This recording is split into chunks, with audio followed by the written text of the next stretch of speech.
Nimetoka kukuletea hapo taarifa ya Askofu Bagonza, lakini huu ni mwendelezo wake tena. Askofu wa kanisa la Kiinjili la Kilutheri Tanzania KKT Diocese ya Karagwe, Dr. Benson Bagonza amesema kuwa hatua zinazoendelewa kuchukuliwa dhidi ya waumini wa kanisa la Ufufuo na Uzima, ikiwemo kutawanywa kwa mabomu ya machozi na polisi wakati wa ibada, zinaathiri taswira ya taifa na ni ukiukwaji wa haki ya msingi ya kuabudu. Akizungumza katika mahojiano na televisheni ya mtandaoni ya Sauti Digital, akifanya mahojiano na mtangazaji Samuel, Askofu Bagonza amesema kuwa kama kuna tatizo na askofu aliyeanzisha kanisa, basi hatua zichukuliwe dhidi yake binafsi na si kuwakandamiza waumini wanaokusanyika kwa ibada.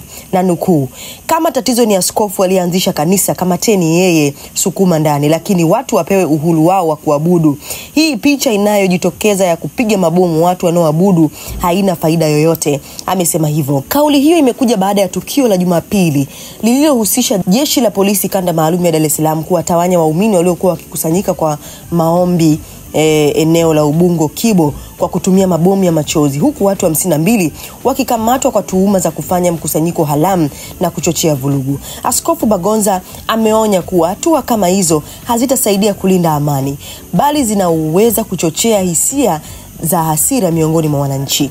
Na nukuu, ni wiki ya 3 sasa Jumapili watu wanapigwa mabomu wakati wanaabudu. Wasifikiri kimya cha watu kinakubaliana na matendo haya. Hapana, watu wengi wamechukia mpaka hawataki hata kusema. Ameongea hivyo katika taarifa ya polisi iliyotolewa na kamanda wa polisi kanda maalum ya Dar es Salaam CACP Murilo Jumanne Murilo, ilieleza kuwa waliokamatwa walifanya fujo na jaribio la kuingia kwenye barabara yenye magari mengi kwa lengo la kuchochea taharuki, hatua ambayo ni kinyume na sheria. Polisi pia wametoa onyo kwa wananchi kuzingatia sheria na kuepuka mikusanyiko isiyoruhusiwa kisheria. Hivi ndivyo ambavyo huu ujumbe umetolewa hapa kwa Askofu Bagonza. Nini maoni yako? Hii ni VOT Media, tumechangamka.